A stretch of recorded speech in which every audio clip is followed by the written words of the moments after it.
Welcome back to the channel, my friends. In today's video, we are doing a deep dive into how I color coral, water, and other ocean elements, especially when it comes to moving water.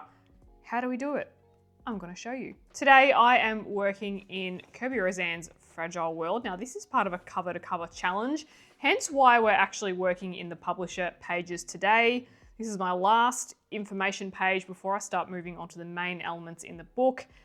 And working on this double page spread. Now I have completed this right side just by way of example, and we're going to repeat the exact same process over on the left. And I'll be using Derwent Inktense for the water and the movement elements, and then Prismacolor pencils for the rest. And let's not forget a little bit of gel pen and Tooli Art paint pen for some embellishments. So when it comes to ocean coloring, I like to keep things bright and vibrant, and you'll also see that I've got a bit of brown in here as well. So I feel that by providing a bit of brown and neutral colors kind of just diffuses all the brightness a little bit and just helps bring everything together. So we're going to go through that today as well. And I think so when it comes to choosing your coral colors, you can certainly approach this a few different ways. You certainly don't have to be very sciencey about it, but I always like to choose colors that are actually going to work together. So we've got very warm colors here. So our pinks, our purpley pinks down the bottom here.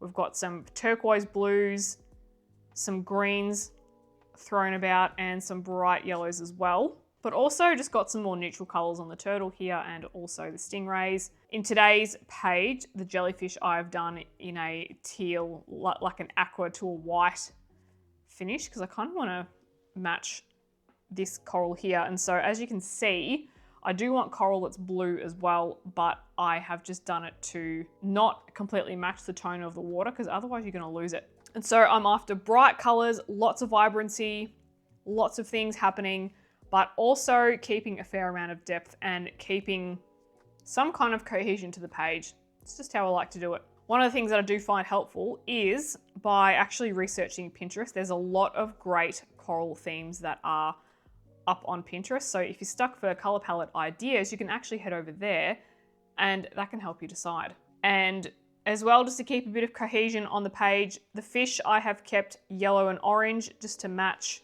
the yellows down here and the oranges that are scattered throughout. And they also work nicely against the browns as well. And then in this left-hand corner here, we've got the same thing going on. We've got yellows, we've got browns, pinks, bit of green.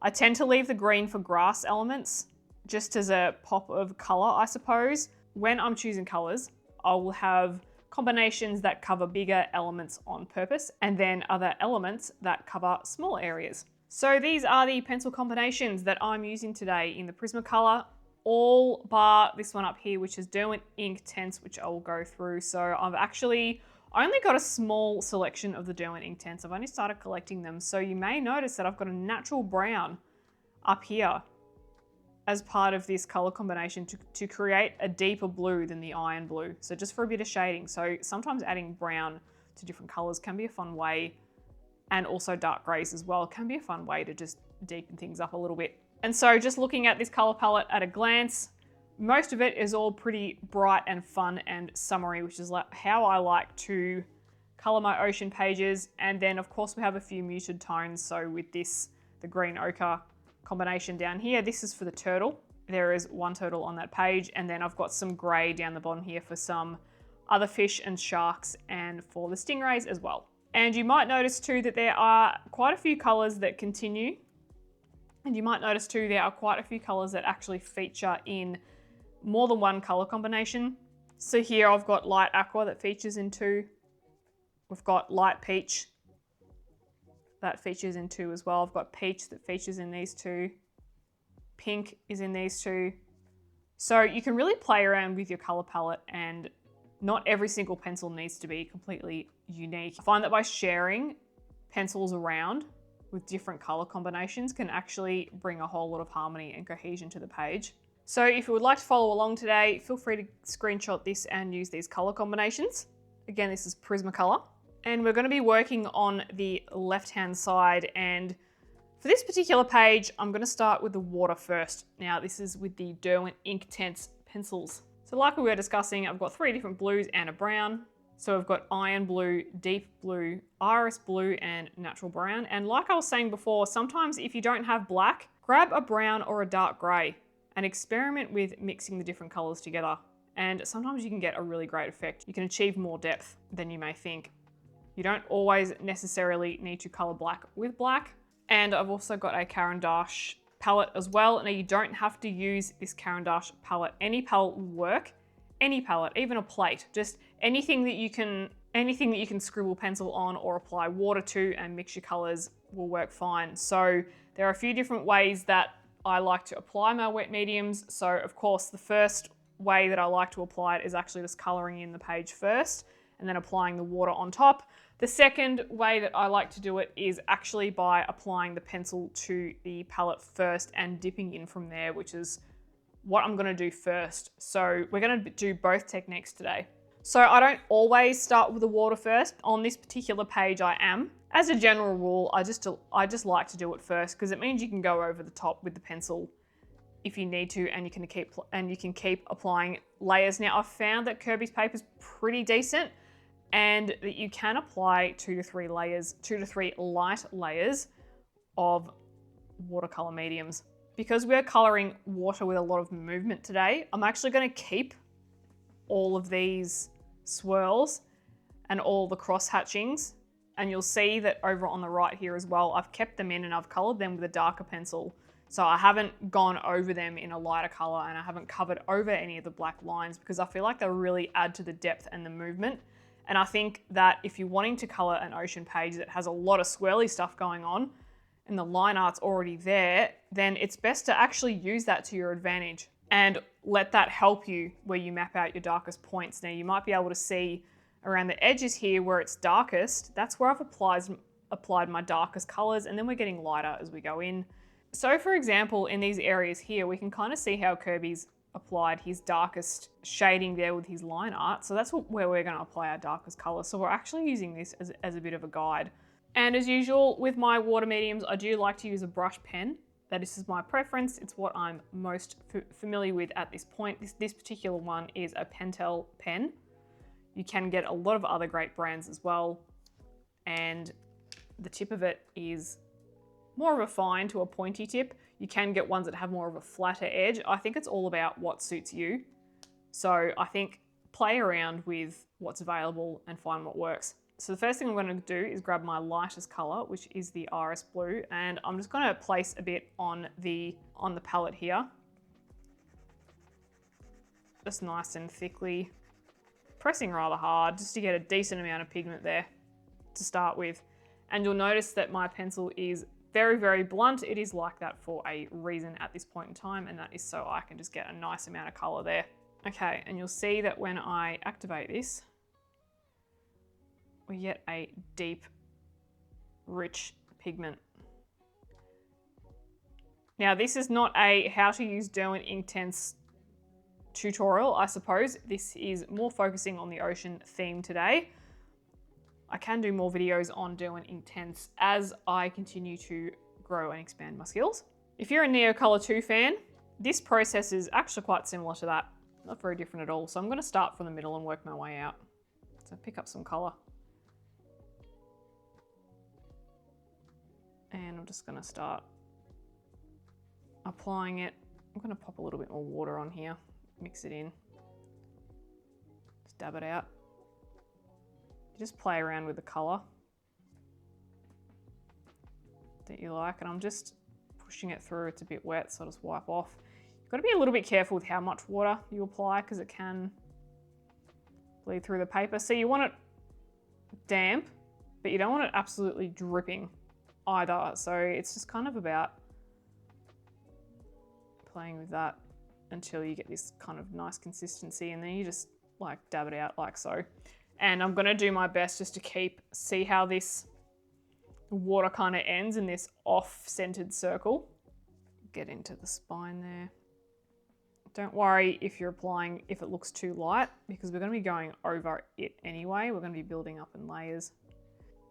I'm not too worried about the Inktense drying and leaving these spots because there is so much movement in the water. It doesn't need to be this seamless application, you can just dab around it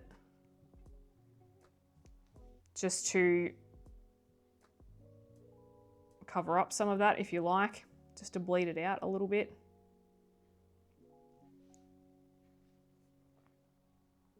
Because there's so much movement in the water, I kind of want to reflect that in how I'm applying everything as well. So I'm just gonna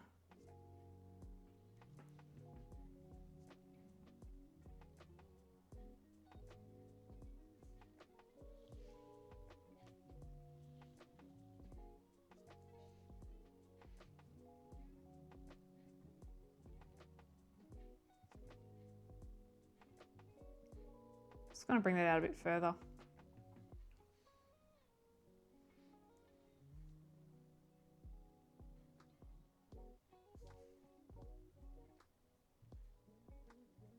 And again, I'm not too worried about super smooth application. I'm just going for dappled effects.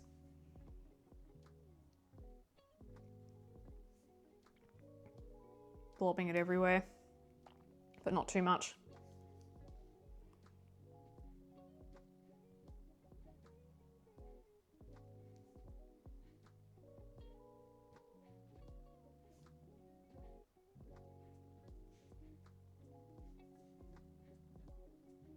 I'm going to go around the fish because I do want to keep those fairly white. It's for gel pen later. And I'm kind of just doing this like a wash of color. I'm not really focusing on any of these shadows just yet. So this first layer, I'm just applying this wash of light blue, and it's really just going to set the foundation.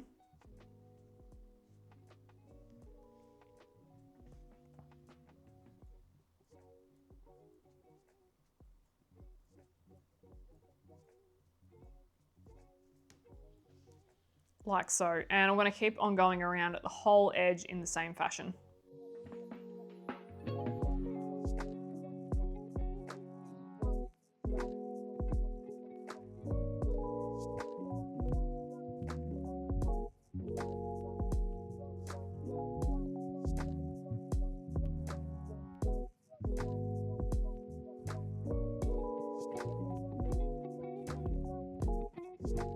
Okay, so that's it for our first layer, and I have let that dry for about half an hour, 40 minutes. Probably doesn't need that long, but I just like to let it sit there.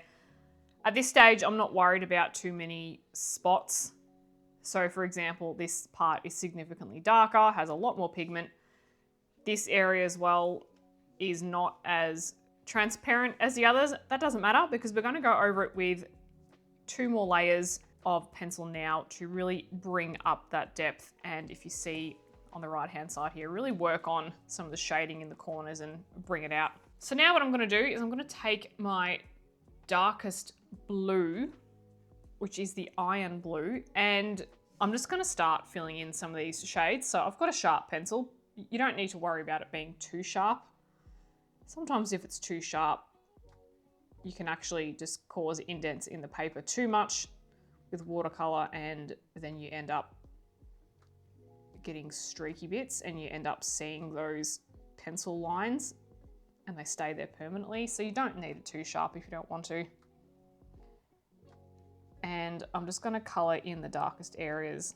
I'm not pressing too hard, again, because I don't really want those pencil lines. So this is one way that I like to, I suppose, approach my ocean pages as well, as to have a decent amount of depth going, including all of that vibrancy in the color.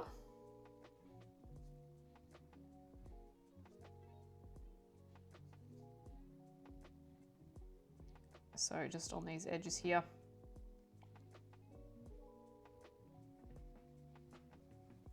Like so.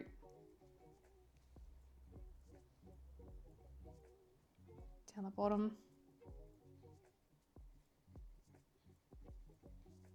And I'm going to fill those in. And then what I will do is go my next color, up the gradient, which is deep blue.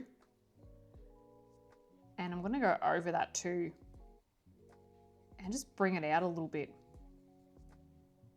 So I want to start to really bring up the color in the water. And again, I'm really not pressing too hard. The colors are really pigmented, so I just don't feel like I need to. Bring that out up just about there.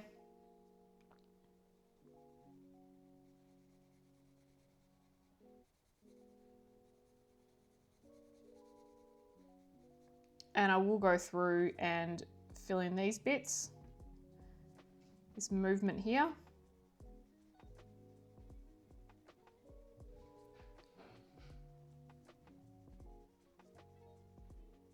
I'll fill all those in as well. And then you add your lightest blue. Go over the same spot because we're going to richen up this corner here as much as possible. And bring it out even further and just taper off. So I want more pigment to play with down here and probably less up here because I don't want this harsh line at the edge. I don't really want it to be any more harsh than what it already is. I'm quite happy with how that's tapered off, and I want to leave it like that and really just keep the pigment closer to the coral.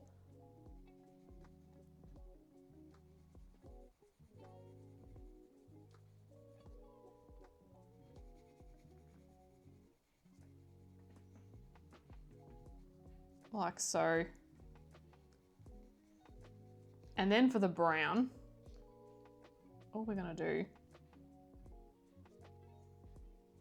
just go over the darker spots. And I wouldn't say I'm going to bring it up too far. This is probably the one that's going to be the least amount of color anywhere. I'm just going to apply it around the edges because I would prefer just to see how it's looking with a little bit once I activate it, and then apply more. So I'm going to do that now for the whole entire page with the pencils.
Now I've marked out the rest of the water element with the Derwent Inktense. Now at this point, if you're actually liking the look of how the pencil work is, totally cool. You could just leave it as is. You don't have to always apply water to watercolor pencils if you don't want to. You might even like just to do the base layer with the Inktense or a watercolor pencil and then just use pencil work over the top. You might like to do this with Neocolor 2s. There's really no one way or right way to do this, but today I think for me, I'm doing the whole thing in Inktense and really working on these shadows down the bottom here, really emphasizing those. And I actually didn't bring too much color up here because I'm really liking the way that these swirls look against a whiter background. it kind of looks like there's a little bit of sunlight peeking through and a little bit of almost like seaweed coming out, and I really like it, so I'm gonna leave it.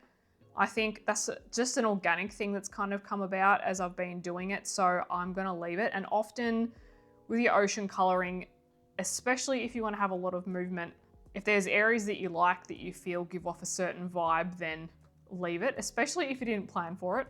And sometimes the best things can happen when you don't actually plan for them, hey? So back in action with our water brush, and I'm gonna activate all the darker areas first because I do wanna keep a lot of the definition in these lines and these swirly marks as well. If these weren't there, I would absolutely go from the lightest and work my way to the dark, but I'm going to work on those stripy swirly areas first and then go through and activate the rest of the pencil that's in the water, just with a little bit of a, again, just a damp brush.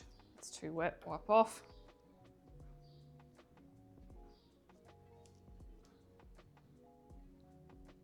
Keep that there like so.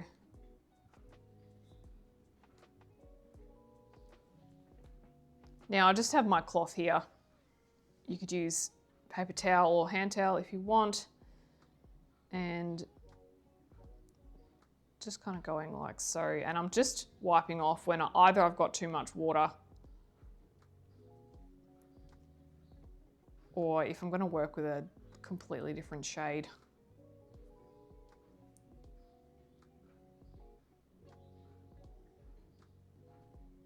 See how dark that is? It's like, oh yeah.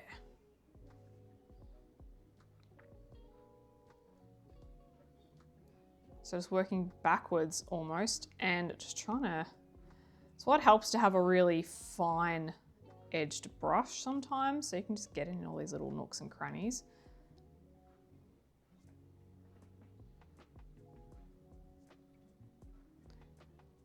See how the brown just gives off this really nice, warm,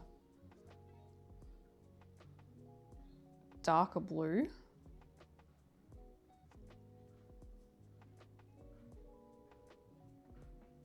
Just like so. Oh, so deep, I love it. Wipe off. Now the reason why I'm wiping off, kind of like I said before, is if I'm just coloring that area, I'm gonna have a lot of pigment from that area on the brush, so I don't necessarily want to be dragging that into like a lighter area because it is a lighter blue here.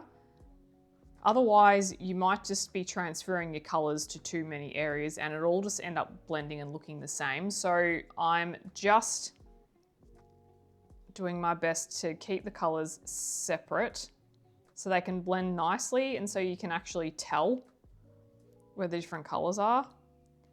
And you may have heard me unpack this in a little bit more detail in some of my Neo Color 2 videos. So if you're wanting to explore all of that, you can go and watch those. They are up on the channel. I'm kind of doing a bit of a Neo Color 2 series going on. It's just a bit of an elongated series across many months. So nice and rich.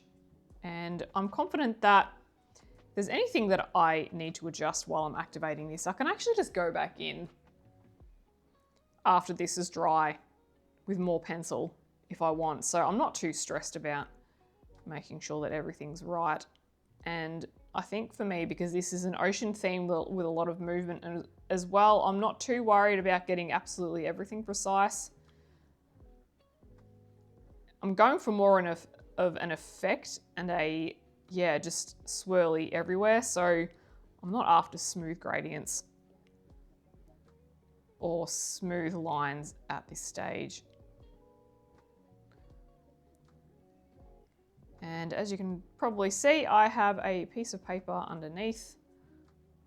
That's just so we can get right to the edge without bleeding through to any small corners on the back page.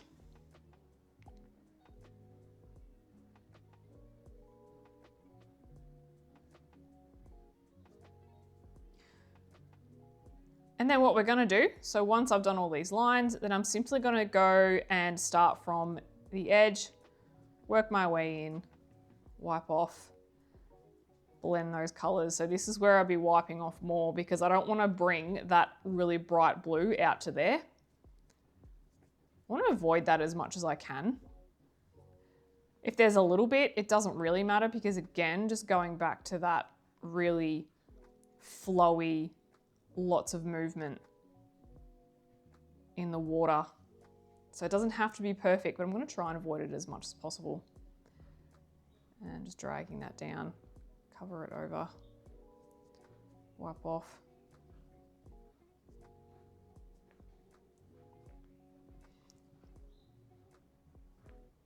And of course, because I do want to allow space to leave whiter spaces, and I can always go in with them later with more pencil and darken them up. So let's complete the rest of that.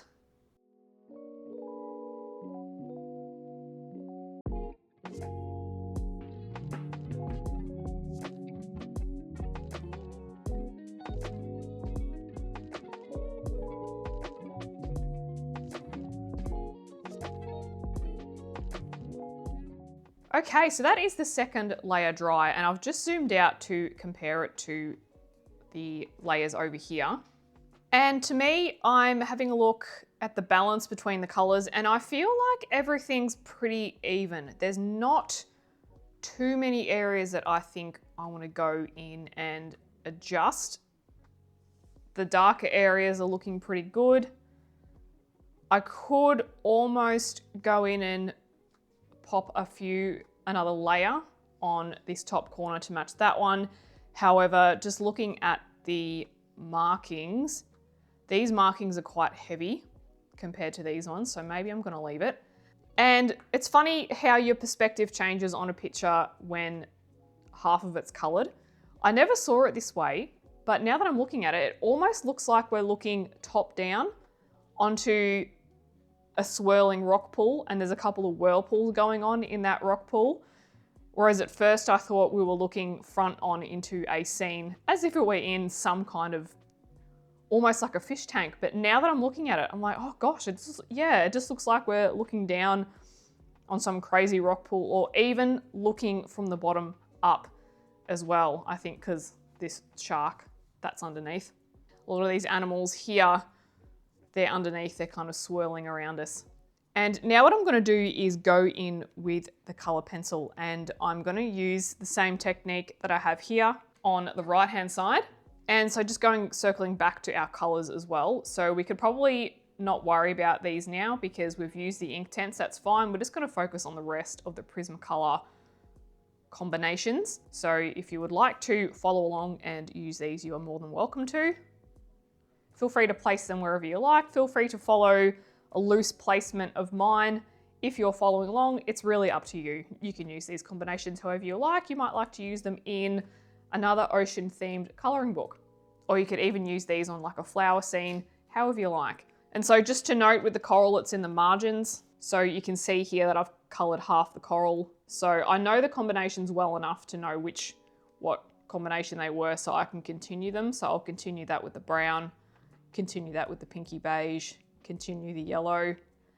And I'm loosely trying to keep the same shape of coral to the same color where I can-ish. So these will be green. I'm not too worried about if I can't make that decision and can't figure out what things are and have to change it. I'm not really worried about that. And the same will apply for this coral here. So this will be orange. This will be the purple, it fades to the pink. And I'm going to be using the same color combinations for the fish. So they will be orange and yellow. And I'll also be using some gel pens and acrylic markers, which we'll go through at the end. And like I've done on the right-hand side here, I'm going to do my best to disperse the colors evenly, just so I don't have a whole cluster of purple in one corner, whole cluster of brown somewhere else. Just try and evenly spread it out. So see here how I've got a brown between two purples, and the green is spread out here as well. There's a fair amount of distance between the yellows here. So it's really just about an even distribution of color when it comes to ocean themes, and especially with coral and water and things that have so much detail, I feel like the color placement really makes it. And it's just such a simple way to achieve a really effective result.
Alrighty, so that is it for our pencil work looking nice and vibrant. And now we're going to move on to the gel pen and the paint pen work. I will just say too that a handy tip when you're coloring coral as well, and when you're actually choosing your color combinations, is to make sure that you pick enough for a wide variety of colors and so that you can spread them around. Also, don't overwhelm yourself with too many that you can't actually keep track of what's what. So for example, when you add up all the fish, all the coral, works out to roughly 12 to 13 combinations. If I had, say, 20 plus, I would begin to lose track of what each combination is. Because I'm keeping it fairly limited at this point, I actually know by sight what combination it is, and it's very easy for me to jump back and forward and make decisions, whereas if I had heaps, I'd probably just lose track. And another point when you're adding in blue to coral elements as well, even though, so this blue here is more of a tealy greeny blue, opposed to this, which is a very mid blue, I've just noticed how I've kept the blue away from the edge, because they are more similar in tone and color than the rest of the other elements combined. So I've just kept it away from the edge, just so we don't have anything that's just bleeding into one another or getting a bit lost. So I'm trying to keep all the edges nice and contrasty, so we've got lots of vibrant, poppy bits of color. All right, so here I've got my selection of Tooli Art paint pens, and you can see here that I've just really got a choice between white, some light mints and aquas, and some blues, and I'm going to be using these for the bubbles. It's just the colors that I feel blend well with the page, that blend well with the other colors that are on the page, and in terms of the numbers. So both of these are from the Essential and the Pastel sets. So let's pick out, you can actually kind of see which ones are Essential. Oh, just move them all. So you can kind of tell which ones are Essential from the Essential set. So we've got this one here is number 15 from the Essentials. This one is number 1 from the Essentials, and white is 00. And then from the pastels, we've got 9 and number 10. So you can see those there. Screenshot that if you like. And then if we flip it over, the red is the Essential and the pink is the Pastel. Because sometimes they will have the same numbers, but they'll be from a different set. And then I have 2 pens from the Hybrid Dual Metallics by Pentel. So I've got the gold and the orange plus metallic yellow. These just complement the colors of the fish that are already there. So they're just matching, nothing too crazy. So I've got 5 colors to choose from. All I'm gonna do is just dot them around. You could even add in a few more dots if you want to. Depends how dotty you like things. It's up to you. I'm just doing random ones because I want them to be all different colors, because I like it, because I feel, see over here on the right here, these are the darker, more aqua-y ones. They just kind of match what's going on in the coral. But if you want to have them all white, you can. It really depends on your preference. And I've just noticed this part here, which I didn't do with Inktense, which I can always go in and fix that later if I want to, but I'm not too fussed about it. So just go around. Different ones. I always like to have some white down in the darker sections because it looks really nice. Lighter colors down the bottom in the darker sections, and then you can always bring your darker colors up in the lighter sections if you want. It's just for a bit of fun. You can always bring out some glitter and shimmer. I did test the mica stains to see if they would potentially work. The answer is no. So we'll try them for something else. So like so. And then all I'm doing with the fish is I've colored in the ones that are big enough, that have some shading in them. And FYI, with the fish, all I've really done is pulled out orange and a yellow from other color combinations.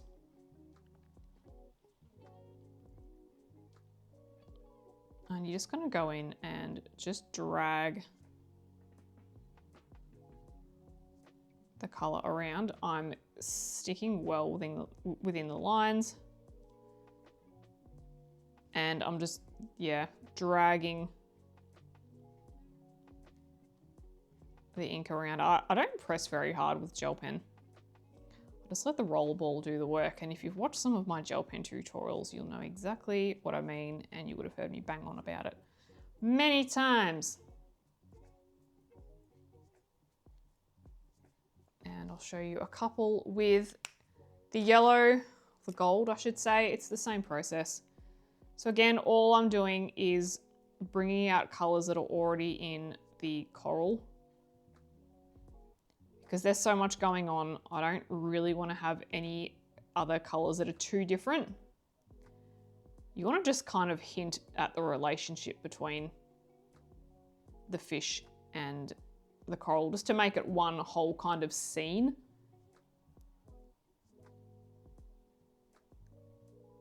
But if you want to set yourself a challenge and use every single pencil and gel pen that you have in your collection, then go for it. That might be what you're vibing for that day.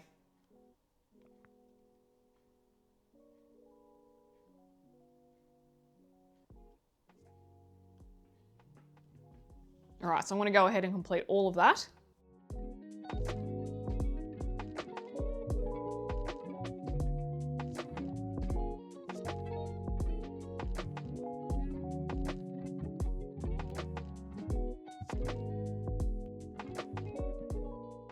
Alrighty guys, there is our completed double page spread and a little bit of information on how I color coral, water, and other ocean elements. Hopefully you've picked up some tips and tricks today, or maybe you just were here for the entertainment. Love it. Whatever you're here for, I hope you enjoyed it. So, like I said at the start of the video, this is a cover to cover challenge for me. So the next page up in this book is the snow leopard. And I'm currently wondering what kind of video I could do for this. I feel like I want to do some kind of video with the Ranger mica stains. So I kind of am feeling like I want to do a distress ink sky and have the mica stains in it, because I do like combining the mica stains and using them like a distress ink and less like a spritz. So maybe that's something we could do, we could play around with. There's lots of big elements, lots of snow, there's like a little bit of greenery, which I will actually add in, which might look a bit counterintuitive given that it's snow and we've still got some greenery, but we're gonna go with it. So I'm gonna have a think about what type of video to do. Let me know in the comments if you have a particular video format in mind that you would like to see in this page. And then I think after that, we actually start some single pages, which is nice. So I'll be looking forward to some single pages, and I'm really looking forward to this one. Oh, the froggies are so cute. Thank you so much for watching today, guys. I'll see you in the next video. Bye for now. Bye-bye. Ta-ta.